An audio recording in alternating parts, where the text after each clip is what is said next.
త్రిదండి శ్రీమన్నారాయణ రామానుజ చిన్న జీవర స్వామి వారు సిద్దిపేటలో అక్కడ వెంకటేశ్వర స్వామి యొక్క ఆలయం ఒక 50 సంవత్సరాలకి పూర్వం మన పెద్ద జీవర స్వామివారి గురువు గారు ప్రతిష్ట చేసినటువంటి ఒక ఆలయం. దానికి స్వర్ణోత్సవం, 4వ పుష్కరోత్సవం, ఇవన్నీ కార్యక్రమాలు అక్కడ జరిగాయి. రాజగోపురానికి ఒక కుంభాభిషేకం వంటి కార్యక్రమాలు మొన్న అక్కడ స్వామివారు వేయించేశారు. మొన్న సాయంకాలం నిన్న అక్కడ కళ్యాణోత్సవం, ఇవాళ ఆ కార్యక్రమాలన్నీ కూడా పూర్తి చేసుకొని స్వామివారి ఇక్కడికి వేయించేశారు. అంతే తప్ప వచ్చిన ఆయన మీరు కోపడకూడదా?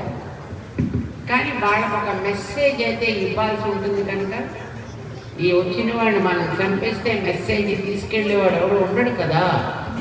అంచేత ఈ ఏదైనా ఒక గుర్తుండేట్టుగా వచ్చిన పనిష్మెంట్ ఇచ్చి పంపించడం బాగుంటుంది.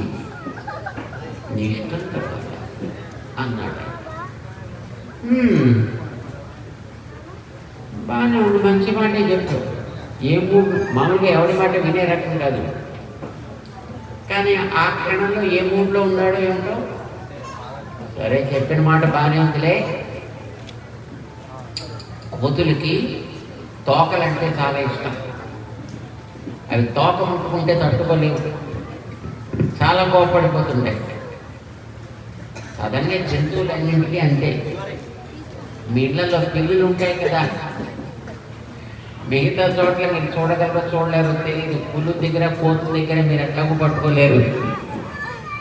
కానీ మీ ఇంట్లో ఉండే పిల్లి దగ్గర ఎప్పుడైనా తోక పట్టుకునే ప్రయత్నం చేయండి. అమ్ము ఒప్పుకోదు, అసలు పట్టుకోకూడదు. ఎందుకంటే దాని పాపాలన్నీ తోకలోనే ఉంటాయి. అంటే తోక పట్టుకుంటే ఆ పాపాలన్నీ మనకు వచ్చేస్తాయి. సాధారణంగా తోక పట్టుకోవడానికి అంగీకరించారు. సరే